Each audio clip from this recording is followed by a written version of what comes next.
Welcome back to another episode of Infidelity Tales Lab. We're thankful for your continued viewership. Before we begin, tell us, where in the world are you watching from? We love knowing our global reach. Now, let's dive into today's story. Chapter 1. Foundations of Deceit. Bryson Hargrove stared at the notification on his phone. Another charge at La Pearl Restaurant. $342.76. The third time this month his wife's credit card had been used there, always on Wednesday afternoons when she claimed to be at her book club. Bryson wasn't supposed to see these notifications, but he'd never removed himself as an authorized user on her account after setting it up years ago. A simple oversight that would prove devastating for Melanie. At 54, Bryson had built his fortune methodically over 3 decades. Starting with a small landscaping business after college, he'd expanded into commercial property development, eventually creating Hargrove Enterprises. People who knew him professionally respected his ruthless efficiency and uncanny foresight. Few knew the pain that had forged him. His childhood in rural Pennsylvania had been defined by abandonment. A father who walked out when he was 7 and a mother who drowned her sorrows in whatever bottle was cheapest. He'd promised himself 2 things early on. He would never depend on anyone, and he would never forgive betrayal. When he met Melanie Westbrook at 30, he'd been immediately captivated by her warmth and seeming authenticity. She'd been different from the social climbers who typically circled him, or so he thought. Their whirlwind romance led to marriage within a year, and children followed soon after. Rachel, now 24, and Preston, 22. For 24 years, Bryson had convinced himself he'd broken the cycle, created the stable family he never had. He'd worked relentlessly, providing a lifestyle few could imagine. The 6-bedroom house in Havenbrook Estates, private schools, luxury vacations, and trust funds. Bryson set his phone down and gazed out the window of his home office. The sprawling garden Melanie had insisted on installing last year, a $175,000 passion project, stretched before him. Had she been entertaining her lover among those carefully arranged flower beds? The thought burned in his chest. His executive assistant, Larissa, knocked gently before entering with a stack of documents. The financial reports for the Westlake property and the updated contracts for the Riverfront Plaza, she said, placing them on his desk. Larissa had been with him for 15 years, the only person who truly understood how he operated. Thank you. Any word from Calvin about the Belridge acquisition? He sent over the preliminary assessment. The hotel is undervalued by at least 20%. It could be a lucrative addition to your portfolio. Bryson nodded. Schedule a meeting for next week. And Larissa, I need you to handle something of a personal nature. She raised an eyebrow, but remained professionally composed. Of course. I need comprehensive surveillance on Melanie. Discreet, thorough, and immediate. Use Thorne. He's expensive, but worth it. If Larissa was surprised, she didn't show it. I'll make the arrangements today. After she left, Bryson opened his safe and removed a leather-bound journal. Inside were handwritten notes documenting every sacrifice he'd made, every milestone in building his empire. He'd started at the day he launched his first business, determined to create a record of his journey from nothing to something. He turned to a blank page and wrote a single line. The day I discovered the price of trust. 3 days later, Thorne delivered a thick envelope to Bryson's office after hours. The photos inside confirmed what he already knew: Melanie and a man named Wade Thornton, a lifestyle coach, who'd moved to town 2 years ago. The timestamps showed regular Wednesday meetings, followed by visits to an upscale apartment complex Bryson didn't recognize. Bryson didn't rage or break down. Instead, he felt a cold clarity wash over him, the same state of mind that had guided his most successful business decisions. He would dismantle this betrayal with the same precision he used to acquire failing businesses and transform them. That night at dinner, he watched Melanie laugh and talk about charity functions as if she hadn't spent the afternoon in another man's bed. Their children were absent, Rachel planning her upcoming wedding in Chicago, Preston at his 2nd year of medical school. Bryson studied his wife's face, memorizing the lines around her eyes, the way her lips curled when she lied. You seem distracted, Melanie said, reaching for her wine glass. Just thinking about the future, Bryson replied, raising his glass. To new beginnings. She smiled, oblivious to the double meaning, and clinked her glass against his. Chapter 2. Mapping the Betrayal. The next morning, Bryson summoned his most trusted lawyer, Harrison Wells, to his office. I need to restructure some assets, Bryson explained, sliding a list across the desk. Quietly and immediately, Harrison scanned the document, his expression remaining neutral. Preparing for something specific. Insurance against predictable disappointments, Bryson replied. I want everything transferred within 2 weeks. Nothing traceable back to me directly. These properties include your family home and most of your visible assets, Harrison noted. Melanie would need to sign off on. She won't be signing anything. These are all holdings she doesn't know exist. For 20 years, Bryson had maintained a parallel portfolio unknown to Melanie or their children. While they enjoyed the fruits of his official success, he quietly acquired properties under shell companies and trusts. It wasn't about tax evasion. He paid every cent he owed, but about maintaining control. And the Belridge Hotel? Harrison asked, noting its absence from a list. That's a separate matter. I'll handle it personally. After Harrison left, Bryson called Larissa. I need everything we have on Wade Thornton. Background, finances, weaknesses. The information arrived that afternoon. Wade Thornton, 48, had reinvented himself multiple times. Failed actor, supplement salesman, mindfulness guru, and now lifestyle coach. He specialized in helping affluent women rediscover their purpose. His business operated on cash payments and private sessions. His client list included 3 divorcees who'd received substantial settlements after leaving long-term marriages. Bryson recognized the pattern immediately. Wade wasn't just sleeping with Melanie. He was methodically preparing her to leave with as much money as possible. That evening, Bryson visited Preston at medical school, taking him to dinner at an upscale restaurant near campus. How are the studies going? He asked as they ate. Brutal, but worth it, Preston replied. I'm thinking of specializing in orthopedic surgery. Bryson nodded approvingly. Your mother mentioned you needed additional funds for some special program? Preston looked confused. No, I'm fully covered by the trust. Did she say I needed money? My mistake, Bryson said smoothly. Must have misunderstood. Later that night, he checked Melanie's recent bank withdrawals, $50,000 over the past 3 months, all in cash. Money supposedly for Preston's special medical program. Another lie to unravel. The following day, Bryson toured the Belridge Hotel, a once grand establishment that had fallen into disrepair. The owner, eager to sell, highlighted its potential. The wedding venue alone could be revitalized into something spectacular, the owner said, leading him through a ballroom with soaring ceilings. With your vision, this could be the premier destination for high-end events in the region. Bryson's phone buzzed with a text from Rachel. Dad, we found the perfect venue for the wedding. The Grand Ballroom at Belridge Hotel. Mom's going to call you about the deposit. He smiled at the coincidence, or perhaps fate, and turned to the owner. I'll take it. Full asking price, but I have conditions. The sale remains confidential, and I want it completed within 10 days. That night, as Bryson reviewed more surveillance photos, his phone rang. Rachel's voice bubbled with excitement. Dad, have you talked to Mom? She's being weird about the venue deposit. I haven't, sweetheart. What's happening? We found this amazing place, the Belridge. It's perfect, but needs a deposit by next week to secure the date. Mom was supposed to call you. I'll handle it, he promised. How are the other wedding plans coming along? Great. Garrett's parents are handling the rehearsal dinner. Oh, and Mom's been amazing. She and her friend Wade have been helping with all the details. Bryson's grip tightened on the phone. Wait, yeah, Mom's life coach, or whatever. He knows the owner of this amazing florist and got us a huge discount. After the call, Bryson sat in his darkened office, the pieces falling into place. Wade wasn't just preparing to help Melanie leave. He was ingratiating himself with their daughter, positioning himself as part of the family's future. Bryson opened his journal and wrote, The parasite has reached the 2nd generation.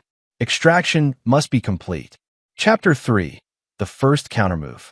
The acquisition of Belridge Hotel was completed in record time, with ownership obscured through a maze of shell companies. Only Harrison and Larissa knew of Bryson's connection to the property. He immediately authorized renovations on the ballroom, ensuring it would be ready for Rachel's wedding date. Melanie continued her Wednesday book club meetings, unaware of Bryson's growing knowledge. He maintained his routine, giving no indication that anything had changed. Each night, he added to his journal, meticulously documenting her lies and his plans. 3 months before the wedding, Bryson implemented the first phase of his strategy. He arranged a meeting with Calvin Reeves, his finance director, and Marcus Bellamy, the bank's relationship manager. "I want to consolidate some accounts," Bryson explained. "Specifically, I need to separate the wedding fund from our joint holdings." Marcus nodded. "The $175,000 set aside for Rachel's wedding? Easy enough. We'll need Mrs. Hargrove's signature as well." Actually, Bryson slid a document across the table. "The original deposit was made solely from my business proceeds. Melanie was added as a courtesy, but legally, those funds remain mine." Calvin confirmed this with documentation, and Marcus reluctantly processed the transfer. "Is everything all right, Mr. Hargrove?" Marcus asked carefully. "Perfect," Bryson assured him. "Just preparing for upcoming celebrations." The next day, Bryson met Rachel for lunch. She'd flown in to finalize wedding details with Melanie. "How's the planning going?" he asked. "Great, but Mom's being super controlling. She vetoed my choice of photographer because he doesn't understand her vision." Rachel rolled her eyes. "Oh, and she's making this weird seating chart where you're basically hidden behind a column." Bryson kept his expression neutral. "I'm sure she has her reasons." "Yeah, Wade suggested it would minimize tension if you weren't prominently featured. I told them both that's ridiculous. You're walking me down the aisle, for God's sake." "Wade has input on the seating arrangements?" Bryson asked mildly. Rachel shrugged. "He's been helping Mom with everything. She says he has an artist's eye for these things." She lowered her voice. "Between us, I think she might be dating him. They have this weird energy." "And how do you feel about that?" "Honestly, it's awkward. But you and Mom have been like roommates for years, Dad. Everyone's noticed." The comment stung more than Bryson expected. Had he been so focused on providing that he'd failed to notice his marriage hollowing out from within? That evening, Bryson returned home to find Melanie arranging flowers in the kitchen, humming to herself. "You seem happy," he observed. "Just enjoying the creative process," she replied. "Rachel's wedding is coming together beautifully. I spoke with her today. She mentioned Wade has been helping with the arrangements." Melanie's hands faltered slightly. "He has excellent taste and connections with vendors. How thoughtful of your life coach to be so involved with our daughter's wedding." "He's a friend, Bryson. Something you might understand if you had any interests beyond work." Bryson nodded slowly. "Speaking of work, I'll be traveling next week. Business in Chicago." "Fine," Melanie said dismissively. "Rachel and I have plenty to do without you underfoot." The coldness in her tone confirmed what the photos had suggested. Not just infidelity, but contempt. Bryson added it to his mental ledger of debts to be collected. 2 days later, Bryson was reviewing renovation plans for the Belridge when Larissa entered with an urgent expression. "You need to see this," she said, handing him her tablet. On the screen was an email Thorne had intercepted between Melanie and Wade. "My love, we will be in Chicago next week. The perfect time to finalize everything. I've spoken with my lawyer about expediting matters once we have the wedding behind us. Rachel still insists on him walking her down the aisle, but I've arranged the seating to minimize his presence after that. The photographer has been instructed to focus on you as the family friend rather than be in group shots. The wedding fund is secure in the joint account. Once R is married, we'll proceed with the next phase. We will never know what hit him until it's too late. Forever yours, M." Bryson read it twice, then set the tablet down. "Send Thorne to Chicago. I want him to make my presence there very visible. Then follow Wade while I'm supposedly away." That night, Bryson transferred the wedding fund to his private account, then sent Melanie a screenshot with a simple message. "Planning something?" His phone rang immediately. Melanie's voice was shrill with panic. "What have you done?" "That money is for Rachel's wedding." "Is it?" Bryson asked calmly. Because your email suggests it had a different purpose. Silence fell on the line. You've been reading my emails, she finally said, her voice hard. You've been planning to leave me through our daughter's wedding, he countered, while sleeping with a con man who targets wealthy housewives. Wade loves me, she hissed. He sees me as more than a trophy or an accessory to your success. Is that what the money was for? Your new life with Wade? Rachel's wedding will happen with or without your money, Melanie snapped. I've already spoken with my parents. They'll cover it. Bryson laughed softly. Your parents who live on a fixed income? Who regularly ask us for money? That should be interesting. You're a bastard, Bryson. Perhaps.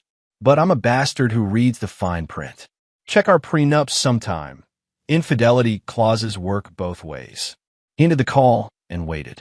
3 minutes later, his phone buzzed with a text from Melanie. This isn't over. You'll regret this. Bryson smiled into the darkness of his office. No, Melanie, he whispered to himself. You will. Chapter 4. Pawns and Players. The confrontation over the wedding fund marked a turning point. The pretense of normalcy evaporated, replaced by Cold War tactics throughout the house.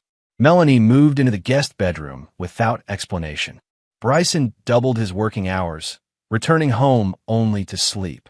Their few interactions were witnessed by the household staff, who whispered among themselves about the tension. Bryson observed Melanie's growing desperation as she made urgent calls to her parents and met with Wade in increasingly public locations. A week after the wedding fund incident, Rachel called Bryson in tears. Mom says you stole the wedding money. What's going on? Bryson sighed. It's complicated, sweetheart. Your mother and I are working through some issues. What issues? Nobody tells me anything. The venue needs payment by Friday, or we lose the date. The venue will be taken care of, he assured her. I promise. After calming Rachel, Bryson called the manager of the Bellridge, actually his newly appointed proxy, and arranged for Rachel's date to be secured without payment as a courtesy. That evening, he found Melanie in the kitchen, aggressively chopping vegetables. I spoke with Rachel, he said. She's upset. Melanie pointed the knife at him. Fix it. Give the money back. So you can funnel it to your escape fund? I don't think so. This isn't about me. It's about our daughter's wedding. Bryson leaned against the counter. Interesting how your concern for Rachel only surfaces when your plans are threatened. You don't know anything, Melanie snapped. I know Wade Thornton has cleaned out 3 wealthy women in the past 5 years. I know you've withdrawn $50,000 in cash that you claimed was for Preston's education. I know you've been preparing divorce papers with that overpriced attorney in the Westbrook building. Melanie's face paled. You've been spying on me. I've been protecting my interests, Bryson corrected. Something you clearly stopped caring about long ago. What do you want? She asked, her voice suddenly weary. I want you to remember something, Bryson said quietly. I built everything we have from nothing. I survived things that would have broken most men. If you think you can take what's mine without consequences, you've forgotten who I am. He left her standing there, knife still in hand, and retreated to his office to make a call. Harrison, initiate the asset protection protocol we discussed, and contact the Bellridge. I want to make some specific arrangements for the wedding. The next day, Preston arrived home unexpectedly. Surprise visit, he explained, hugging Bryson in the driveway. Thought I'd check on wedding plans. Bryson studied his son's face, noting the tension around his eyes. Rachel called you, didn't she? Preston sighed. She said you and Mom are fighting about money, that the wedding might be canceled. The wedding will happen as planned, Bryson assured him.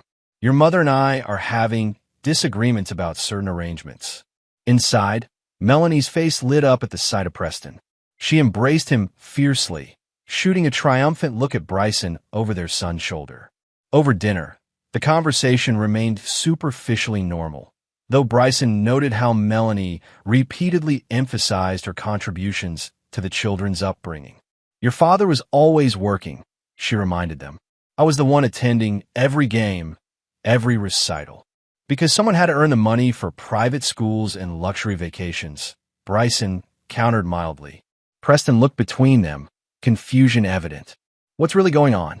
Rachel's freaking out, and you two are sniping at each other. Melanie reached for her wine glass. Your father is being difficult about the wedding arrangements. I'm being realistic about finances, Bryson corrected, and questioning some of your mother's choices. Like what? Preston demanded. Bryson met Melanie's gaze across the table. Like her relationship with Wade Thornton. Silence fell over the dining room. Preston's eyes widened. The life coach guy? What about him? Ask your mother, Bryson suggested. Melanie's knuckles whitened around her glass. Wade is a friend who's helping with wedding preparations. Your father is imagining things because he can't stand that I have a life outside this house. A life that includes afternoon visits to the Lakeview apartments? Bryson asked. Interesting venue for wedding planning. Preston looked between them, comprehension dawning. Mom, are you seeing this guy? This isn't an appropriate conversation, Melanie insisted, standing abruptly. I won't be interrogated in my own home. After she stormed out, Preston turned to Bryson. Is Mom having an affair? Bryson considered his son carefully. Preston had always been more sensitive than Rachel, more attuned to the undercurrents of family dynamics. Yes, Bryson said simply. For at least a year. Preston slumped in his chair. And the wedding fund? Secure, but not accessible to your mother, which has complicated her plans. What plans? To leave after the wedding with as much money as possible. Preston shook his head in disbelief. What are you going to do? Ensure that everyone faces the consequences of their choices, Bryson replied, starting with Mr. Thornton. The next morning, Bryson met Thorne at a cafe downtown. I have something interesting, the investigator said, sliding a folder across the table. Thornton's been meeting with someone beside your wife. The photos showed Wade in deep conversation with Garrett Phillips, Rachel's fiancé. They've met 3 times in the past 2 weeks, Thorne explained. Always in out-of-the-way places, always without your daughter's knowledge. Bryson studied the images. Find out what they're discussing. I want audio if possible. Already working on it. But there's more. Thorne handed over another document. Thornton just put a deposit on a house in Sedona, Arizona. Way beyond his apparent means. Using my money, Bryson murmured. How predictable. 2 days later, Thorne delivered a recording. Wade and Garrett sat in a parked car, their conversation captured clearly. Mrs. Hargrove says he's on to us, Garrett was saying. The wedding fund transfer. Don't worry about it, Wade replied. She has other resources. Once you're married to Rachel, you'll have access to her trust fund. But that doesn't kick in until she's 30. There are ways to access it earlier with the right legal approach. Mrs. Hargrove and I will handle Bryson. You focus on keeping Rachel happy until the wedding. And after, we all get what we deserve. Bryson listened to the recording twice, his expression unchanging. Then he called Harrison. I need Rachel's trust fund restructured immediately. Change the terms. She gets nothing if she divorces within 5 years of marriage. That's unusually restrictive, Harrison cautioned. It's necessary, Bryson replied. And I want ironclad documentation of why these changes were made. Evidence that will hold up in court when she eventually learns about it. Next, he called Rachel directly. Sweetheart, I've resolved the venue situation. It's secured for your date. Really? Mom said her parents had to step in because you were being difficult. Did she? Interesting.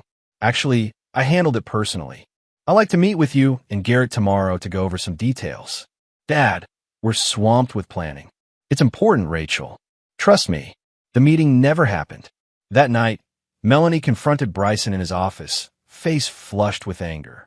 What did you say to Preston? He's barely speaking to me. The truth, Bryson replied calmly. Something in short supply around here lately.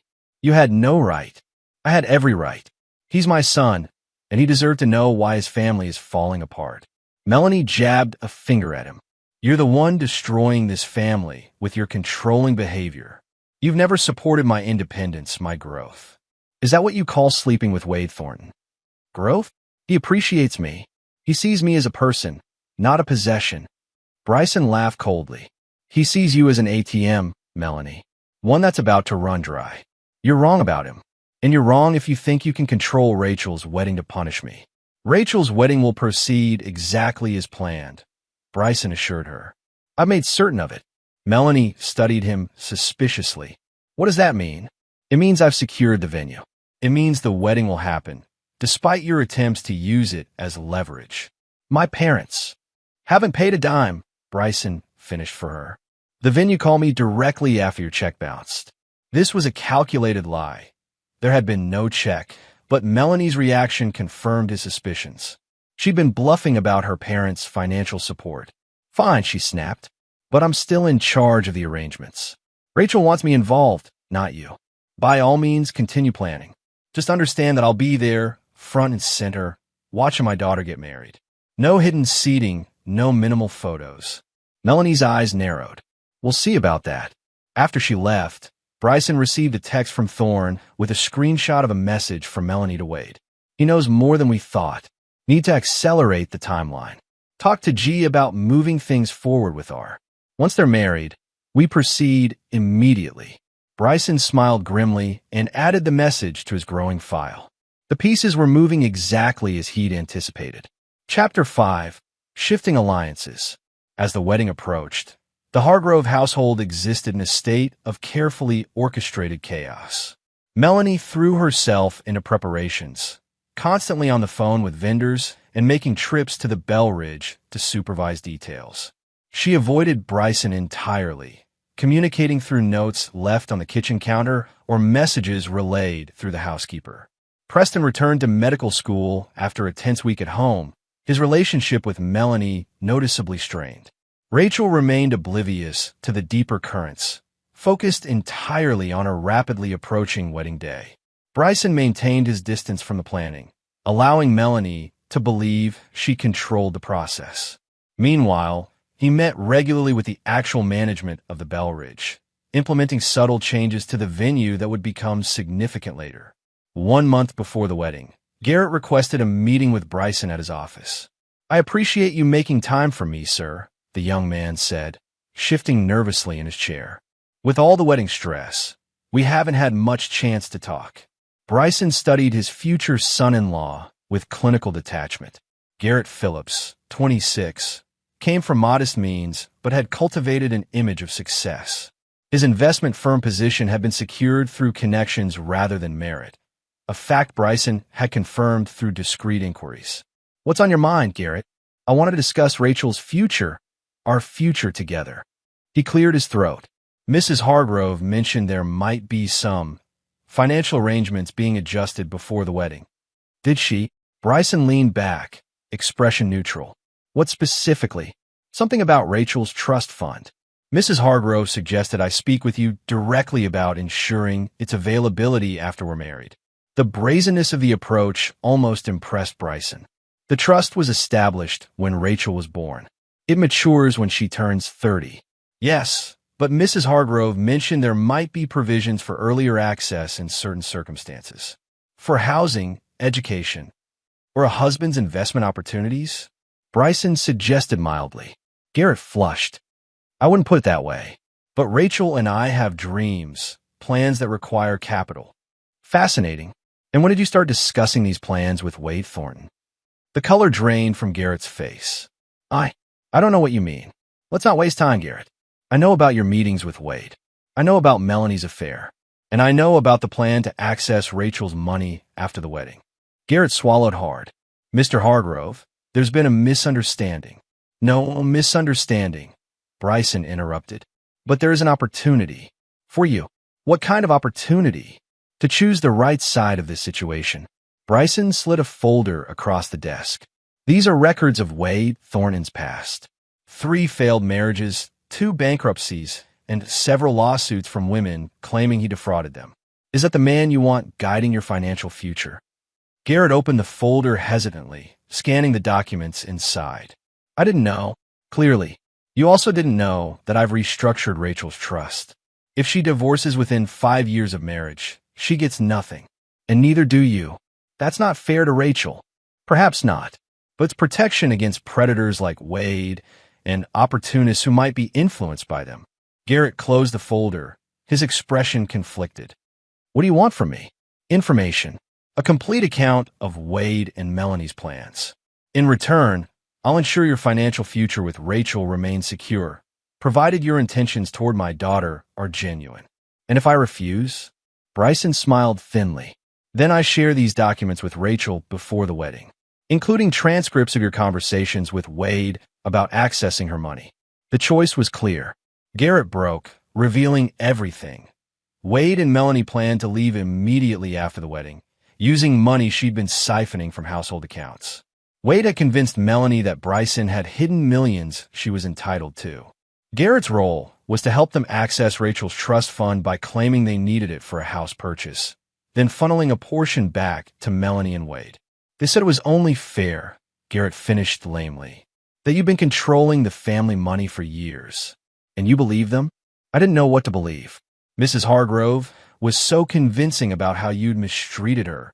Bryson nodded thoughtfully. Here's what happens next, Garrett. You'll continue meeting with Wade, but you'll report everything to me.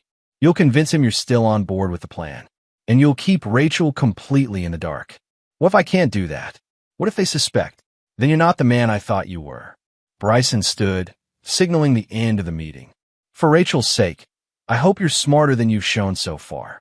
After Garrett left, Bryson called Larissa. Arrange a meeting with the Belridge staff. It's time to finalize arrangements for the wedding day. The following weekend, Rachel and Garrett came for dinner. Bryson noted Garrett's nervous glances and Melanie's overly cheerful demeanor. Preston had returned home again, creating a facade of family unity. The final fittings went perfectly, Melanie announced over dessert. And the Belridge staff has been so accommodating with our requests. I'm glad to hear it, Bryson replied. I understand the venue has quite a history. The manager told us it was recently purchased by some investment group, Rachel said. They're renovating everything. We're lucky our wedding falls right after the ballroom restoration is completed. Very fortunate timing, Bryson agreed, catching Melanie's suspicious glance. After dinner, as Rachel showed Preston her wedding portfolio in the living room, Melanie cornered Bryson in the kitchen. What did you say to Garrett? He's been acting strangely since meeting with you. We had a frank discussion about his future with Rachel, Bryson replied. Financial expectations, career prospects, the usual father of the bride concerns. You threatened him. I educated him. There's a difference. Melanie stepped closer, lowering her voice. Listen carefully, Bryson. This wedding is happening exactly as planned. You will not interfere with Rachel's happiness. On that, we agree completely. And after the ceremony, you'll keep your distance during the reception. Wade will be there as my guest, and I won't have you creating a scene. Bryson raised an eyebrow. Bold of you to bring your lover to our daughter's wedding. He's my friend and has been instrumental in the planning. Rachel wants him there. Does she want him in the family photos too? Taking my place. Melanie's expression hardened. That's what this is really about, isn't it? Your pride. You need to control everyone and everything. No, Melanie. It's about loyalty. Something you abandoned the moment Wade Thornton showed interest in your bank accounts. Her hand struck his face with surprising force. You know nothing about what Wade and I have, she hissed. Bryson didn't flinch. I know enough. And soon, so will everyone else. The evening ended with strained goodbyes. As Rachel hugged Bryson, she whispered, Please be nice at the wedding, Dad. For me. I'll be exactly who I need to be, he promised, kissing her forehead. Later that night, Bryson received a text from Garrett. Meeting with W tomorrow. He wants to discuss contingency plans if Rachel resists early trust access. What should I do? Bryson replied. Tell him you found documents suggesting I've changed the trust terms. Act worried, but committed to the plan. The trap was baited. All that remained was to spring it at precisely the right moment.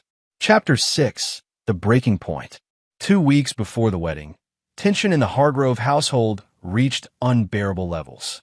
Melanie moved permanently into the guest room, communicating with Bryson only when absolutely necessary. Rachel visited frequently, engrossed in final preparations and oblivious to the undercurrents of hostility. Preston, however, saw everything clearly. He cornered Bryson in his office one evening. This situation is toxic, he stated flatly. Rachel deserves to know what's happening before her wedding. Bryson set aside the document he'd been reviewing. And what exactly would you have me tell her? That her mother is planning to abandon her family the moment the reception ends? That her fiancé was conspiring to access her trust fund? Was. Preston caught the past tense. What did you do, Dad? I gave Garrett a choice. He made the right one. Preston sank into a chair. This is so messed up. Why not just confront Mom publicly? In the charade? Because your sister deserves her wedding day, Bryson said simply. And because some lessons must be learned through consequences, not warnings. That's cold, even for you. Is it? Would Rachel believe me without evidence? Would she thank me for destroying her perfect day with accusations? Sometimes patience is the only path to justice. Preston studied his father's face. You've never forgiven Grandpa for leaving, have you? This is about more than Mom's affair. The observation struck closer than Bryson expected. This is about honoring commitments, he replied carefully. About facing the consequences of betrayal. Just don't hurt Rachel in the process. Whatever Mom's done, Rachel's innocent. I know. Bryson squeezed his son's shoulder. Trust me. The next day, final preparations for the wedding shifted into high gear. Melanie spent hours at the Bell Ridge, obsessing over details while Wade offered his expert guidance. Unbeknownst to them, every change they requested was reported directly to Bryson by the venue staff he secretly employed. 3 days before the wedding, Bryson visited the Bell Ridge himself, touring the renovated ballroom with the manager. Mrs. Hargrove has requested very specific seating arrangements, the manager explained, showing him the floor plan. Your table would be here, partially obscured by the floral installation. Bryson examined the layout. And the head table, here, with the bride and groom, Mrs. Hargrove, and Mr. Thornton at the center. You're positioned at the peripheral table. I see. And who approved this arrangement? Mrs. Hargrove was most insistent. She claimed to have your proxy. Bryson nodded thoughtfully. Make a note of her instructions, but prepare to implement these changes instead. He handed over an alternative seating chart. And ensure the staff understands who actually owns this establishment. The night before the rehearsal dinner, Rachel called Bryson in tears. Mom and I had a huge fight, she sobbed. She's insisting Wade sit at the head table as her +1. I told her it should be just family, and she completely lost it. What exactly did she say? Bryson asked calmly. That I was being selfish and ungrateful after everything she's done for the wedding. That Wade deserves recognition for his contributions. Then she said if I didn't agree, she might not come at all. Can you believe that? My own mother threatening to skip my wedding over seating arrangements. Where are you now? At Garrett's apartment. I can't face her tonight. Get some rest, Bryson advised. I'll handle your mother. When he arrived home, Melanie was pacing in the kitchen, phone in hand. Did you put Rachel up to this? She demanded as soon as he entered. Turning her against Wade? Rachel is capable of making her own judgments, Bryson replied. Apparently, she wants her wedding day to focus on her new marriage, not her mother's affair. It's not an affair. Wade and I have a meaningful relationship that you couldn't possibly understand. A relationship you're flaunting at our daughter's wedding, against her wishes. Melanie slammed her hand on the counter. I've done everything for that wedding. Every detail, every arrangement. Wade has been my support through all of it while you did nothing but criticize. Is that what you tell yourself? That the man pursuing your money has been supportive? That the daughter you're about to abandon should be grateful for your wedding planning expertise? I'm not abandoning anyone. I'm finally living for myself after 24 years of living for this family. Bryson stepped closer, his voice dangerously soft. Let me be clear, Melanie. You will not ruin Rachel's wedding with your selfishness. You will respect her wishes regarding seating arrangements. And you will maintain the dignity of this family until the moment the reception ends. Or what? She challenged. Or I will ensure that every guest learns exactly why our marriage is ending. With documentation. Melanie paled slightly, but maintained her defiance. You're bluffing. You wouldn't embarrass Rachel that way. Try me. Bryson turned to leave, then paused. Oh, and one more thing. When you speak to Wade tonight, remind him that prenuptial agreements work both ways. In the event of infidelity, you leave with what you brought to the marriage. Nothing more. The morning of the rehearsal, Bryson received a text from Garrett. Wade is furious about the seating change. He and Em had a huge argument last night. They don't know I overheard, but they're still planning to leave after the reception. W says the old man won't know what hit him. Bryson smiled grimly and replied, "Keep me updated." The rehearsal proceeded with artificial cordiality. Melanie performed her role as mother of the bride flawlessly, though Bryson noted the strain around her eyes. Wade attended as a wedding coordinator, hovering at the periphery with a clipboard and an air of authority that fooled no one who knew the truth. At the rehearsal dinner, hosted by Garrett's parents at an upscale restaurant, the tension remained palpable beneath the veneer of celebration. Melanie kept her distance from Bryson, focusing her attention on Rachel and the Phillips family. As coffee was served, Rachel clinked her glass for attention. "I just want to thank everyone for being here," she said, smiling radiantly. "Especially my parents, who have given me everything a daughter could ask for. Dad, I know you and Mom haven't always seen eye to eye on the wedding details, but I'm so grateful you resolved the venue issue. The Belridge is perfect." Bryson raised his glass in acknowledgement, catching Melanie's suspicious glance. Later, as guests were departing, Melanie cornered him in the restaurant's foyer. "What did you do about the venue?" she demanded in a harsh whisper. "I told you I handled it," Bryson replied mildly. "The Belridge management and I came to an understanding." "What kind of understanding?" "The kind that ensures our daughter gets the wedding she deserves, despite your attempts to sideline me from the event." Melanie's eyes narrowed. "If you've changed any of my arrangements..." "You'll what, Melanie? Cancel the wedding? Disappoint Rachel? Expose your affair to our friends and family? Think carefully about your next move." Before she could respond, Rachel appeared, wrapping her arms around both of them. "My two favorite people," she said happily. "Promise me you'll both be on your best behavior tomorrow." "Of course, sweetheart," Melanie assured her, her smile not reaching her eyes. "Always," Bryson agreed, returning Rachel's hug. As they walked to their separate cars, Melanie hissed under her breath, "This isn't over, Bryson."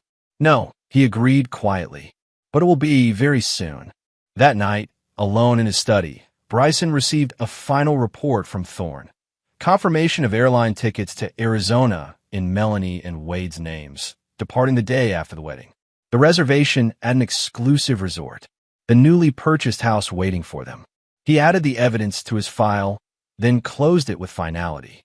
Everything was prepared for the reckoning that would come with the dawn. The wedding day dawned clear and bright. Bryson dressed methodically in his tuxedo, reviewing his plan one final time. As he adjusted his tie, his phone buzzed with a text from Melanie. "Don't even think about showing up to your daughter's wedding," my wife snapped. "You'll ruin the photos. Rachel deserves better in her background." I just smiled, transferred the wedding fund back to my account, and sent her a screenshot. That was just step one. They still don't know I own the venue they bragged about. Bryson stared at the message in confusion before realizing it wasn't meant for him. Melanie had accidentally sent him a message intended for Wade. A message revealing not just their continued plotting, but her intention to bar him from the wedding entirely. He saved the screenshot and sent a single reply. "Message received." Then he called Harrison. "It's time. Implement the final phase." Chapter 7. Hidden Truths Revealed. The Belridge Hotel gleamed in the morning sunlight, its newly renovated facade a testament to the power of resources properly applied. Guests began arriving shortly before noon, admiring the grandeur of the historic building as they were escorted to the garden ceremony space. Bryson arrived early, greeting the venue staff, his staff, with quiet authority. He toured the ballroom where the reception would be held, confirming that his specific instructions had been implemented. Everything was in place, from the seating arrangement to the special presentation he'd prepared for later. In a private suite, Rachel prepared with her bridesmaids, blissfully focused on her special day. In another wing, Melanie directed vendors with military precision, Wade at her side playing the role of dedicated assistant. Preston found Bryson in the lobby an hour before the ceremony. "Mom's looking for you," he said. "She seems agitated." "I imagine she is," Bryson replied. "She sent me an interesting text this morning." He showed Preston the message. His son's eyes widened as he read. "She actually tried to ban you from the wedding? Your own daughter's wedding. Apparently, I'd ruined the photos." Preston shook his head in disbelief. "What are you going to do?" "Exactly what I planned from the beginning. Ensure that justice is properly served." At that moment, Melanie appeared, resplendent in her mother-of-the-bride gown, but with fury etched across her features. "Where have you been?" she demanded, pulling Bryson aside. "The photographer needs family photos before the ceremony." "I received your message about not showing up," Bryson replied calmly. "I assumed my presence wasn't required." Melanie blanched. "That wasn't. I didn't send it to me by mistake." "Clearly. Fortunately, I'm not as easily dismissed as you might hope." She grabbed his arm, lowering her voice. "Listen to me very carefully. Today is Rachel's day. Whatever issues we have stay buried until tomorrow. You will smile for photos, walk her down the aisle, and keep your distance from Wade." "Understood." Bryson removed her hand from his arm. "I will fulfill my obligations as Rachel's father. Beyond that, make no demands of me, Melanie. You forfeited that right when you plotted to exclude me from my daughter's wedding." Before she could respond, the wedding coordinator, the real one, hired by the venue, approached. "Mr. Hargrove, the photographer is ready for you in the garden." "Thank you." He nodded to Melanie. "Shall we maintain appearances for one last day?" The pre-ceremony photographs proceeded with artificial harmony. Bryson stood stoically beside Melanie, smiling when directed, maintaining perfect composure. Wade hovered nearby, ostensibly assisting the photographer, but actually keeping a watchful eye on Bryson. As the ceremony approached, Bryson found a moment alone with Rachel in the bridal suite. "You look beautiful," he told her, genuine emotion breaking through his carefully maintained facade. Rachel beamed, adjusting her veil. "Thanks, Dad. Are you and Mom behaving?" "Absolutely. Today is about you, not us." She took his hands in hers. "I know things haven't been great between you two lately, but I appreciate you putting that aside for me. I would do anything for you, Rachel. Never doubt that." When the music began, Bryson took his place beside Rachel at the garden entrance. As the guests rose in anticipation, he leaned down and whispered, "Whatever happens today, know that I love you and only want your happiness." She squeezed his arm in response, and they began their walk down the aisle. The ceremony itself was flawless. Vows exchanged, rings presented, tears shed by appropriate parties. Bryson maintained his dignified presence throughout, aware of Melanie's watchful gaze from the front row, where she sat with Wade conspicuously at her side. As the celebration moved to the reception, the true orchestration of Bryson's plan began to unfold. Guests entered the ballroom to find not the seating arrangement Melanie had demanded, but Bryson's corrected version. The bride and groom at the center of the head table, flanked by both parents, with Wade relegated to a distant table shared with distant cousins. Melanie's face tightened when she saw the arrangement, but with hundreds of guests watching, she could only take her assigned seat beside Rachel.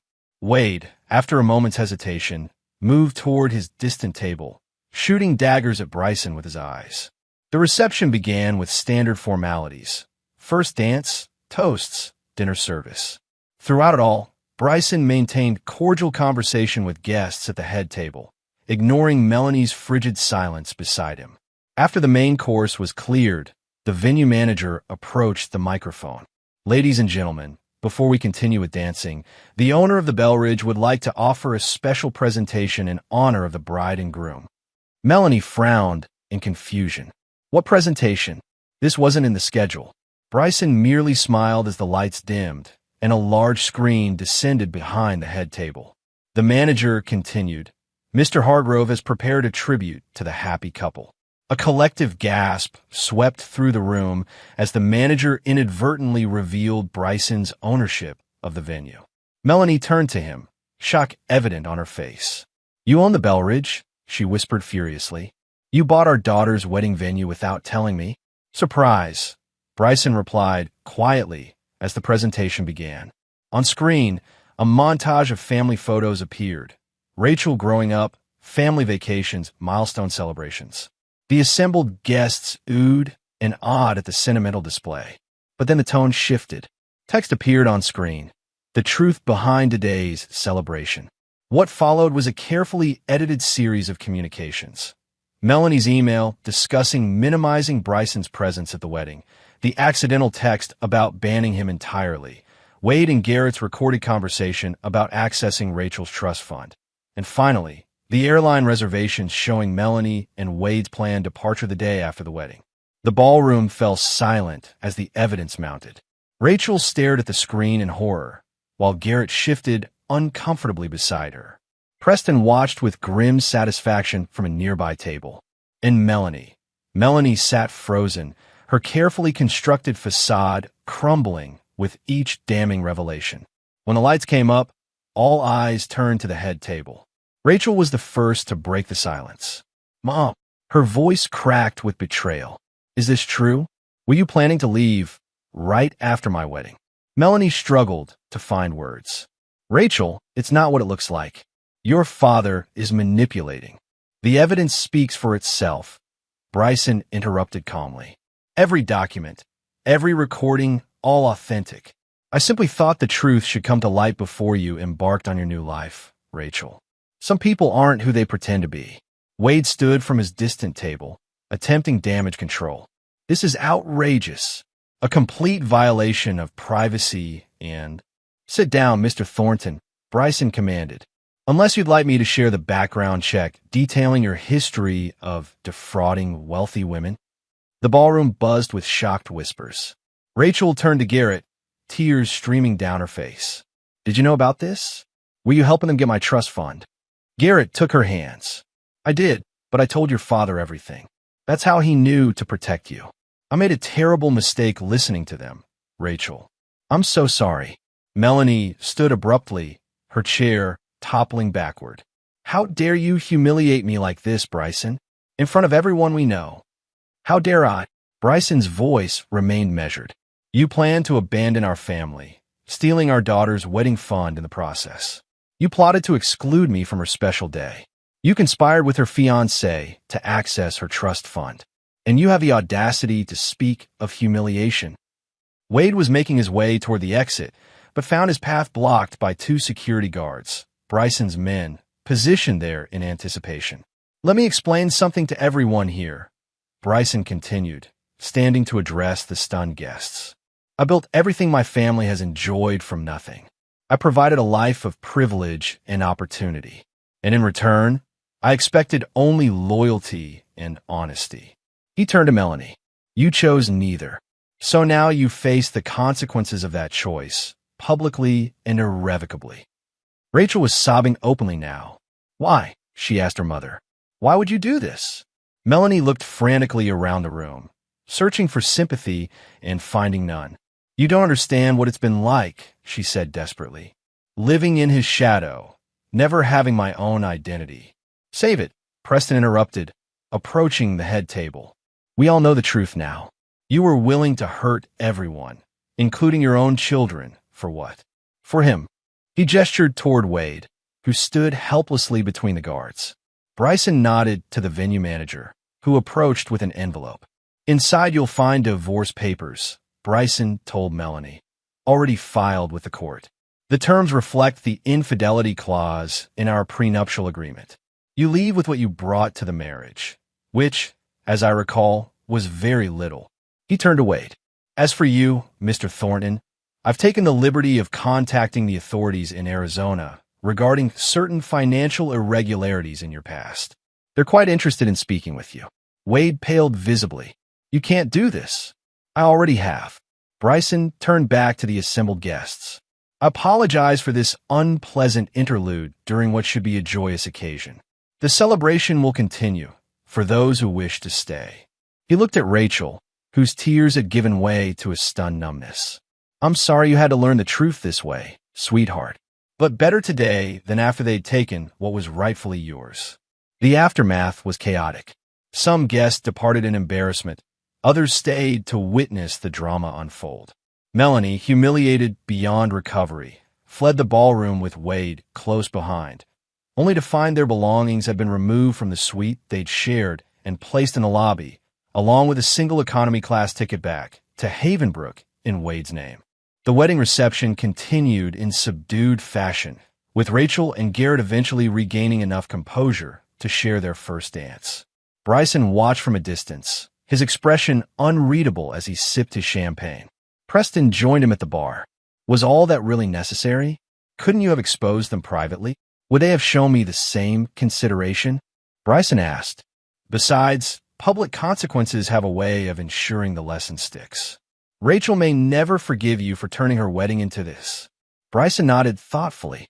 Perhaps, but she'll never be deceived by them again, either. Sometimes protection requires difficult choices.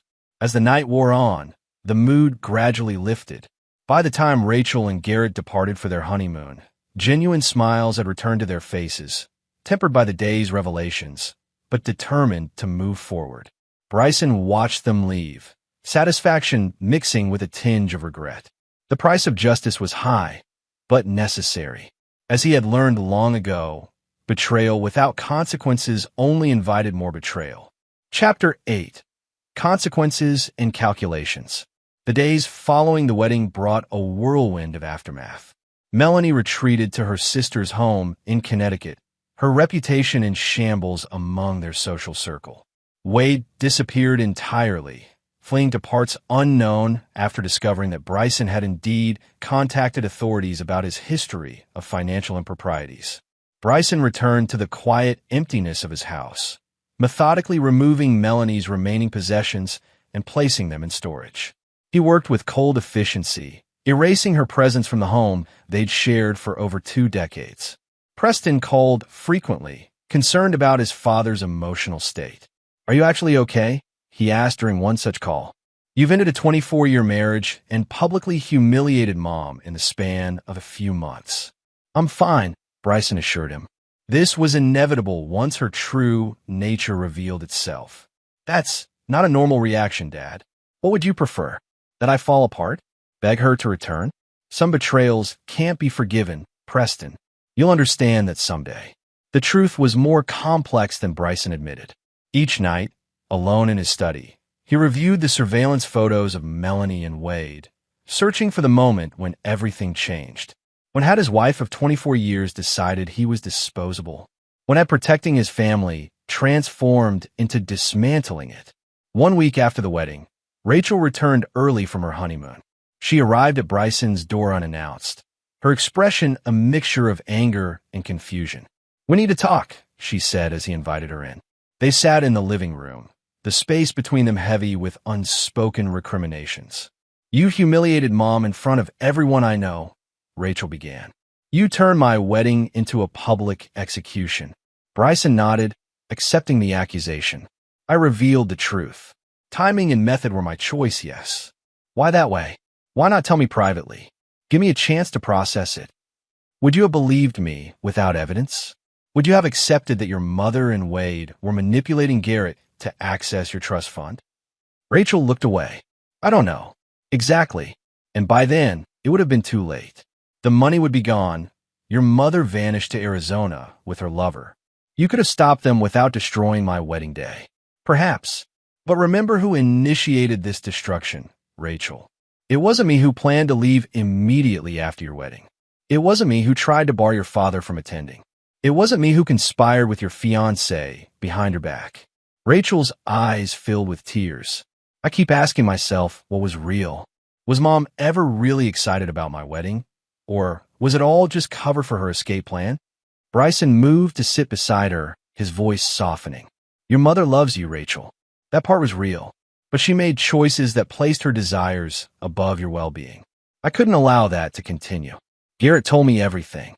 About Wade approaching him, about Mom's encouragement, and about how he confessed to you. He made the right choice in the end. Because you threatened him.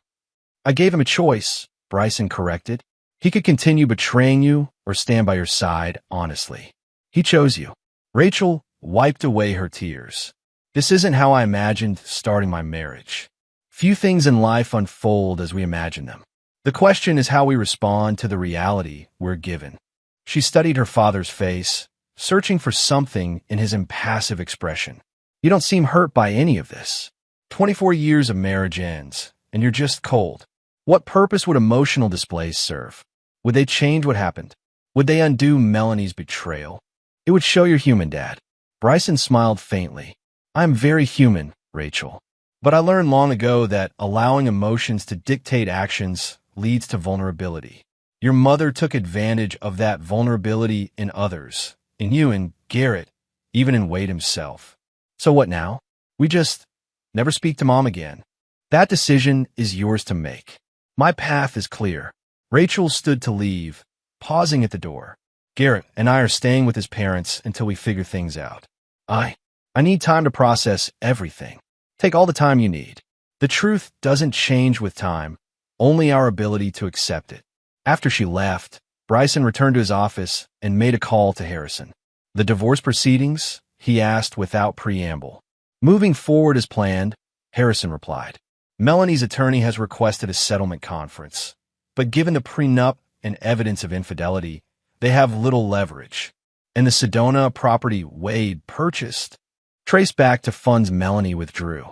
We've included it in the filing as evidence of financial misconduct. Good. Keep me updated. That evening, as Bryson reviewed documents in his study, the doorbell rang. To his surprise, Garrett stood on the doorstep, looking uncomfortable but determined. Mr. Hardgrove, I need to talk to you. Bryson invited him in. Rachel mentioned you were staying with your parents. We are, but there's something you should know.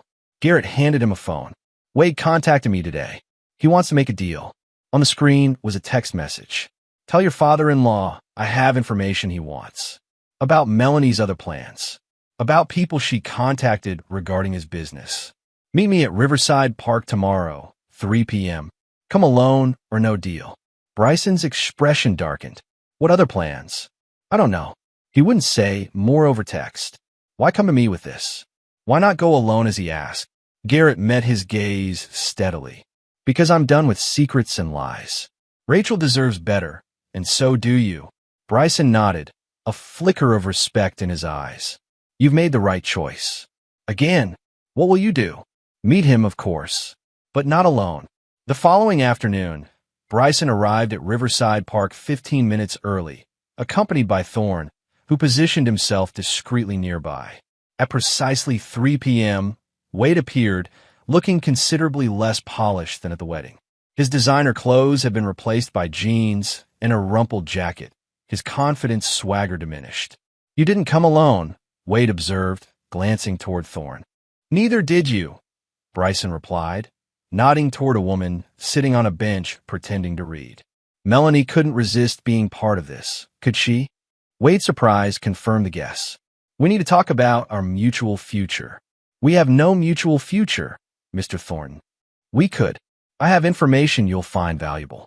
Information about whom Melanie contacted regarding your business practices. Bryson smiled thinly. You mean her pathetic attempts to find dirt on my company? The calls to former employees, to regulatory agencies, to business competitors? I've known about those for months.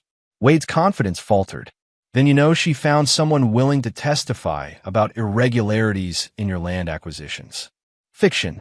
My business practices are aggressive but impeccable. Harrison ensures that. Bryson stepped closer. Is this really the deal you wanted to offer? Vague insinuations about non-existent improprieties? I can convince Melanie to drop the divorce fight. Wade countered desperately. To accept the prenup terms without dragging your name through litigation. The prenup is ironclad.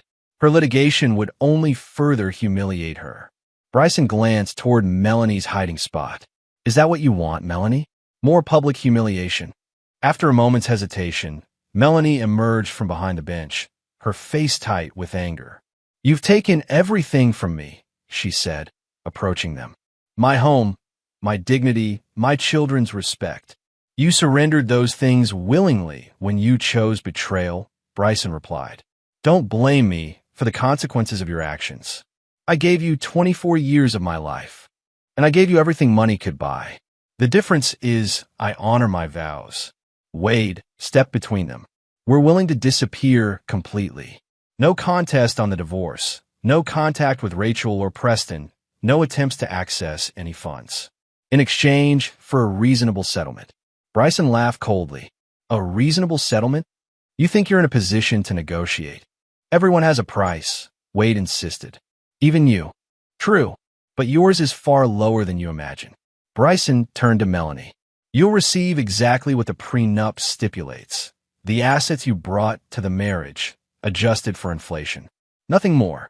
That's practically nothing, she protested. Precisely. Bryson checked his watch. This conversation is over.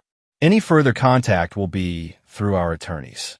As he turned to leave, Melanie called after him. Was any of it real for you, Bryson? Our marriage, our family? Or was it all just another business acquisition? He paused, considering the question. It was real until you made it transactional. Until Wade convinced you I was just an ATM to fund your next chapter. I loved you once, she said quietly. Perhaps, but not enough to honor that love when tested. Bryson nodded to Thorne, who approached to escort him away. Goodbye, Melanie. As they walked toward the parking lot, Thorne asked, Do you want me to continue surveillance on them? No, they're irrelevant now. Focus on Rachel and Garrett. Make sure they're truly clear of this mess. That night, alone in his study, Bryson opened his journal and made a final entry about Melanie. The price of betrayal has been paid in full. Chapter closed. Chapter 9. Empire of Ashes. 3 months after the wedding, life had settled into a new pattern.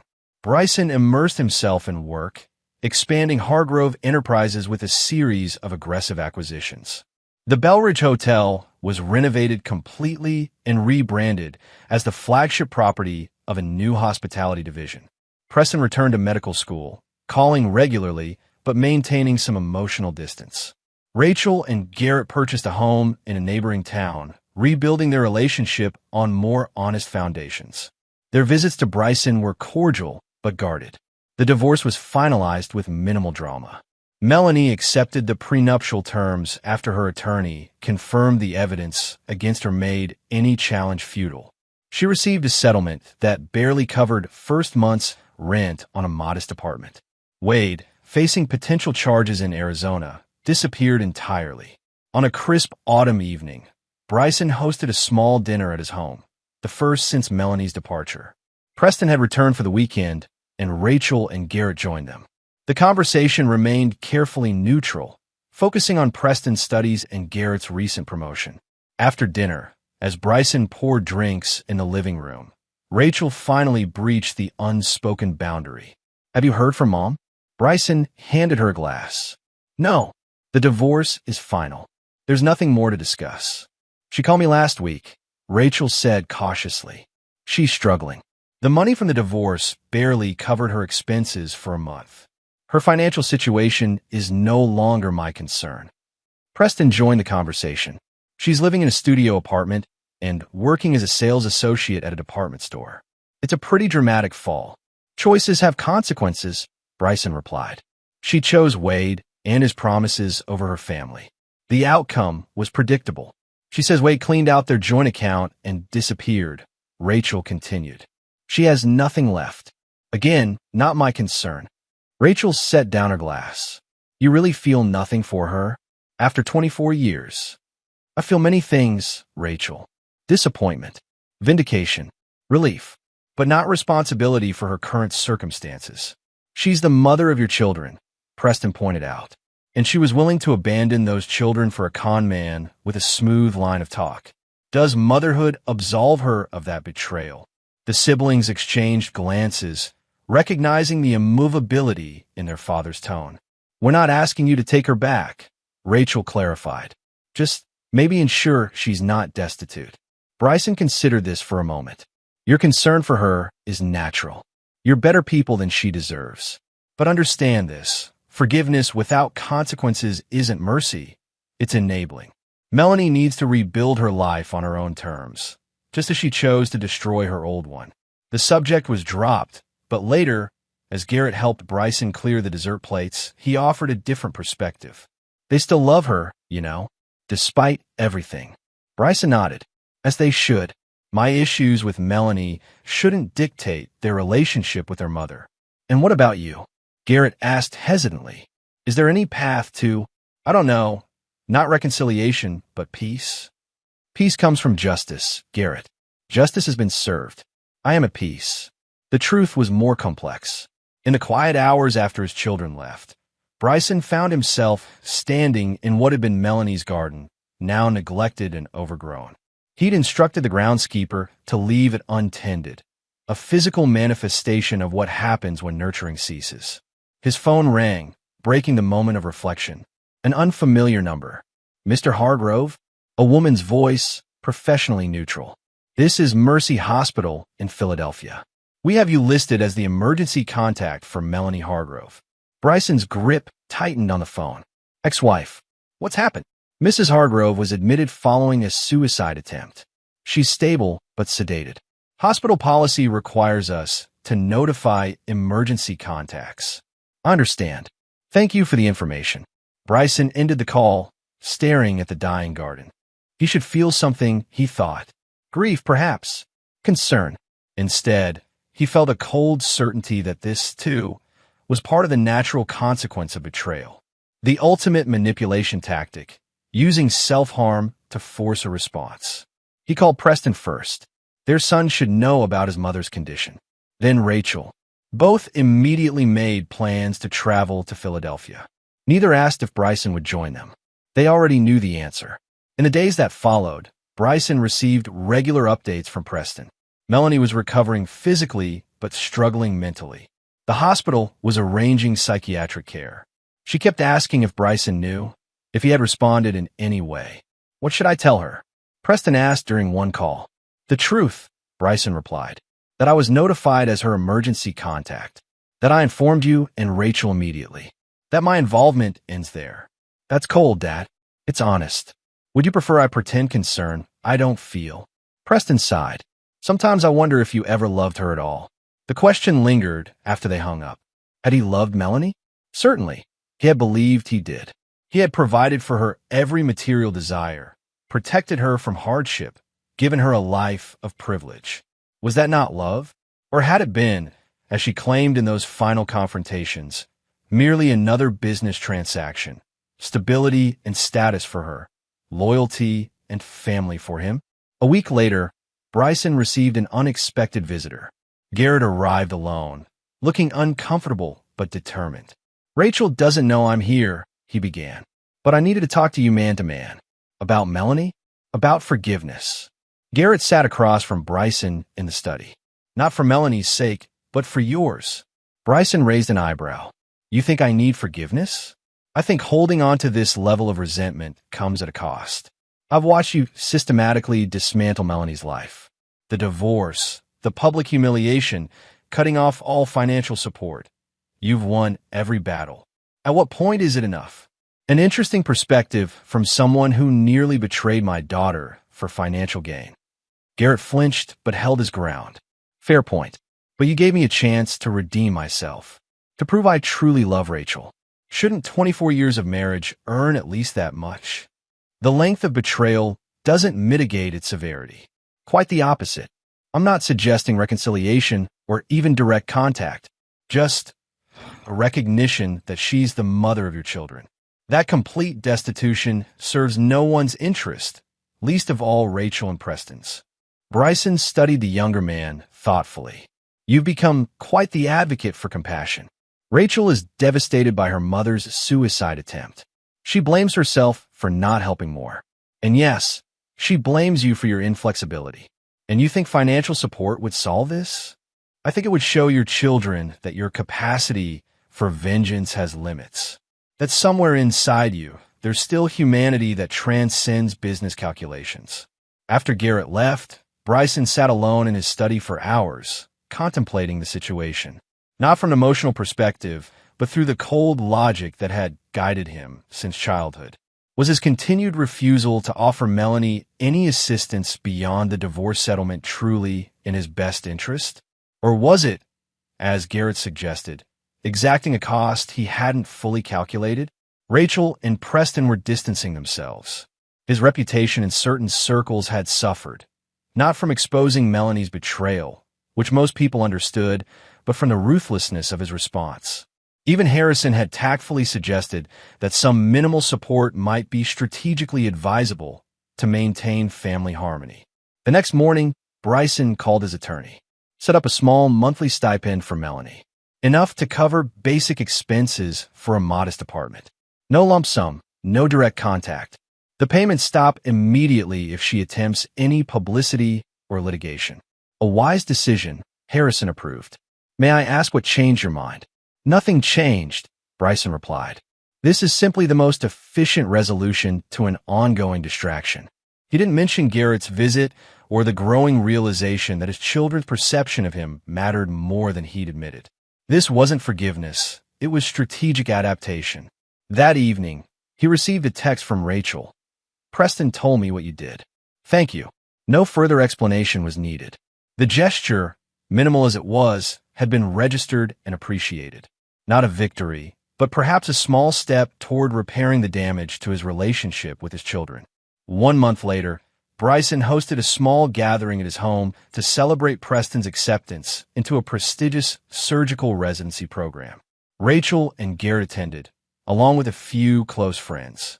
The atmosphere was warmer than previous gatherings, the conversation easier. As the evening wound down, Rachel joined Bryson on the patio, where he stood watching the stars. "Mom's doing better," she said without preamble. "The therapy seems to be helping. She's found a better job at a boutique downtown." "I'm glad to hear it," Bryson replied, surprised to find he meant it. Not for Melanie's sake, but for his children's. "She asked me to thank you for the stipend. She knows it doesn't mean forgiveness." "It doesn't." Rachel nodded, understanding. "You know, I used to think you and Mom were so different. She was emotional, gregarious, expressive. You were logical, reserved, controlled. But you're actually similar in one important way." "How so?" "Neither of you knows how to bend. Mom couldn't adapt to the limitations of marriage and family. You can't adapt to the possibility of forgiveness." Bryson considered this assessment. Perhaps. Or perhaps I simply understand that some bridges, once burned, cannot be rebuilt. Maybe. Rachel leaned against the railing beside him. "But I've learned something important from all this." "What's that?" "That love without forgiveness becomes poison. For everyone involved." She squeezed his arm gently. "I don't expect you to forgive Mom, but I hope someday you can let go of the anger. For your sake, not hers." After his children left, Bryson returned to his study and opened the leather journal that had documented his journey. He turned to the final entry about Melanie and added a single line. "The price of betrayal includes collateral damage. Minimizing that damage is not weakness, it's strategy." It wasn't forgiveness. It wasn't reconciliation. But it was, perhaps, the first acknowledgement that the ruthless pursuit of justice had limits. Not because the betrayer deserved mercy, but because those caught in the crossfire deserved protection. Bryson Hargrove would never again trust Melanie. He would never welcome Wade Thornton's name in his presence. The betrayal would remain an unforgivable breach in his carefully constructed world. But as he closed the journal and looked out at the night sky, he recognized that true victory lay not in destruction, but in rebuilding. His relationship with his children, his focus on the future, his empire of achievement rather than ashes. The price of betrayal had been paid in full. The true cost of vengeance was still being calculated. And there you have it. Another story comes to an end. What did you think? I'd love to hear your thoughts in the comments below. If you enjoy this story, consider joining our community by subscribing. It means the world to us. For more stories like this one, check out the recommended videos on screen. And I'll see you there.